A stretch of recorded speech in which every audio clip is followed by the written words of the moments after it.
Ito, special episode 3659, 3660, and 3661. Gagamit tayo ngayon ng taro. And, kukuha lang tayo dito ng tatlo, no? Kung ano man yung masasabi niya at maidadagdag niya sa atin. This is not a tarot card, sorry. It's a playing card. Okay, yung usual playing card that we are using talaga kapag naglalaro tayo. Kaso hindi ako marunong maglaro ng mga, gambling na laro sa playing cards. But I use this playing card kasi meron akong mga clients na gusto talaga nila playing cards yung gagamitin instead of taro. So, check natin. Kuha tayo dito ng tatlo. Una. Ali dito tayo sa Jack. Club of Jack. May ganon. And then, pangalawa. Wow! Queen of Hearts. Wow! And pangatlo. Ten of Hearts. Alam mo kung bakit ako natawa? Kasi ibig sabihin nito, yung Club of Jack kasi, no, isa itong lalaki, younger sa iyo, no. Posible kung ikaw ay lalaki, isa itong babae na mas bata sa iyo, no, na magugustuhan mo. And then, ito naman kasi, yung kasunod is the Queen of Hearts. Alam naman natin talaga na ibig sabihin, ito yung kung meron ka sigurong mamahalin, kasong nga lang, mas matanda ito sa'yo. 'Di ba? Ito yung tao na inaasam at pinapangarap ng lahat. Ito yung tipo ng tao na nasa rurok na ng tagumpay, stable na, master na niya lahat. 'Di ba? And then yung pangatlo kasi is the Ten of Hearts. Ibig sabihin nito, fulfillment na ito. Ito na yung kasiyahan, ito na yon. This is it. So, ngayon, kung itatapat mo siya sa daily episode, yung infinite possibilities, makakamit mo. No? Ito kasing Club of Jack, no? Pag-ibig ito sa mas nakababata sa iyo. So kung meron kang manliligaw or meron kang nililigawan na mas bata sa iyo, siya yung tinutumbok or minsan sa kanya galing yung swerte mo. Kaso nga lang, may kaso dahil dito sa healing process, committed ka sa isang tao na posibleng kaedad mo or mas matanda sa iyo. So, itong taong ito ay matagal mo nang kasama. Posible kasal kayo, live-in kayo, or childhood friend kayo, childhood lover kayo, ito yun. Yung, ito lang siya talaga. Para siyang temptasyon. Hindi ko kayang i-explain dito kasi alam nyo naman, masisense yung mga choices of words natin. Baka biglang mag-shut off na naman.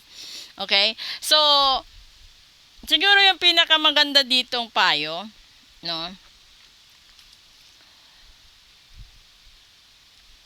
Nasa sayo yon.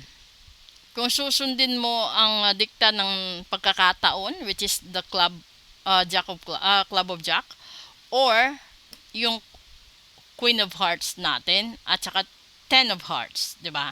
Kasi ito lagi nagtatalo, puso at isipan. So, kung nasa sayo yan, kung alin ang susundin mo, basta yung pinakamahalaga, makakamit mo yung infinite possibilities kung haharapin mo ang katotohanan. Kasi dito sa middle card ng daily episode is healing. So probably, it is mentioned na posible na hiwalay na kayo dito. Wala na kayo, hindi na kayo nagkakaintindihan nito. Kaya kailangan mo mag-heal para maging masaya ka, para maging kontento ka.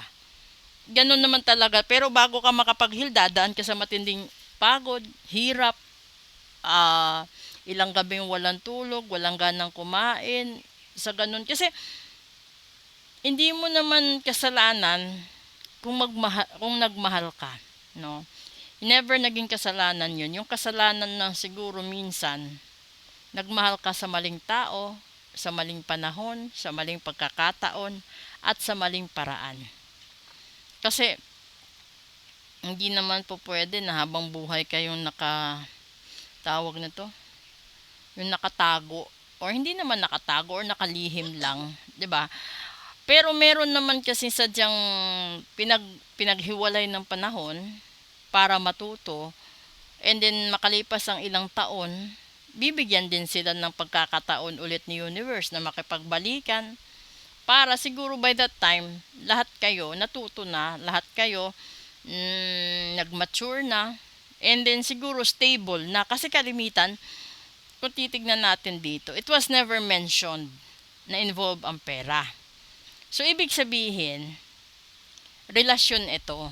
Kung hindi ito relasyon, posible sa pamilya itself. Pwede itong mag-apply sa trabaho, sa katrabaho, sa pamilya, sa boss mo. Pwede ito. Kasi pwede na in love ka sa boss mo, pero yung boss mo committed. Pwede din na ikaw yung boss, committed yun. 'Di ba? May mga ganon. Kasi nangyayari yan eh. Pero nasa sayo talaga yan. Pero ang pinakamahalaga, kung sa akin lang ha, for you to be able to be happy, sundin mo ang dikta ng puso mo. Kasi wala pa namang naging masaya sa dikta ng isipan. Dahil yung isipan, pwedeng diktahan ng ibang tao, pero yung puso hindi. Pwede mong lokohin sarili mo, pwede kang magkunwari sa mata ng iba, pwede kang magbingi-bingihan, pero hindi yung puso mo. Kasi darating yung panahon, isang gabi, 2 gabi, sa susunod na mga araw, linggo, buwan, taon, pag nakulong ka sa sarili mong kwarto, or nandyan ka sa isang lugar na ikaw lang mag-isa, may maaalala ka na mahalaga sa'yo, naiiyak talaga. Minsan hindi mo mararamdaman, tumutulo na lang yung luha sa mata mo. Dahil hindi mo naiintindihan kung namimiss mo ba siya, or may something na talagang gusto mo sa taong yan, na kahit anong gawin mo, kahit ilang tao pa ipalit mo, wala kang matatagpuan na katulad niya. At yan yung isang tao na kapag dumating yan sa punto mo, sa buhay sa punto ng buhay mo, huwag ka nang magdalawang isip pa. Dahil kung dumaan ang ilang taon at siya pa rin yan nandyan sa isipan mo, hindi pa rin siya mabura, at naiiyak ka, naluluha ka pa rin kapag naaalala mo siya. May dahilan yan. Ibig sabihin, hindi pa kayo tapos. May next chapter pa. Yun nga lang, marami lang kayong trials na pagdadaanan sa bawat isa. Marami kayong mga lessons na dapat matutunan bago kayo pagtagpuin muli ng pagkakataon. Okay? Sana magustuhan nyo yan, and then proceed tayo sa English episode natin. If you want to book for a full private reading, please leave a message or drop a comment. At ito lang po yung nag-iisang account ko ha. Kung meron mang gumagamit, pasensya. Pero ito lang talaga yung account ko. You can add me on Facebook for video call reading. And then ganun din sa sa YouTube ko if you want. Doon din mag-comment. Thank you so much.